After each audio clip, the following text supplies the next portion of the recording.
It's allowing institutional peers to transact directly with each other instead of having to go through all these intermediaries. That's going to save a lot of cost and a lot of risk and a lot of capital for all parties involved. That's the big one. It is transparency and not needing to duplicate the same data. And specifically in that, if you work in the syndicated loan market, you know the banks send 25 million faxes a year to each other. And there are people in Mumbai pulling the same data off the very same fax that all the banks got at the very same time and keying it into their system, and then they're going and reconciling with each other. There's no economic benefit to that duplication of work. That deduplication of work is a big one.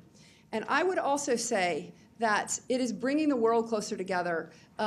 There's a tremendous amount of trapped capital in corporate America, in corporate balance sheets around the world because of latency in the payment system.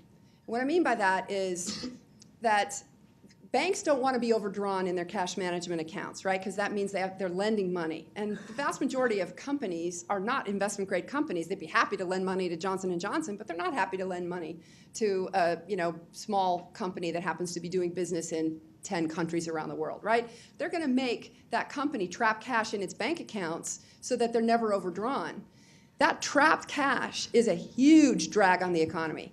And if we can speed up settlements in payments, that's going to free up a tremendous amount of cash. In my opinion, that's a much bigger advantage than the repatriation, which everybody's fighting so hard for in the tax code. Forget repatriation. Let's speed up payments to make them same day or at least T+1 in foreign exchange. That's going to free up a tremendous amount of cash for multinational companies, and the velocity of the capital on their balance sheets will improve. That makes everybody better off.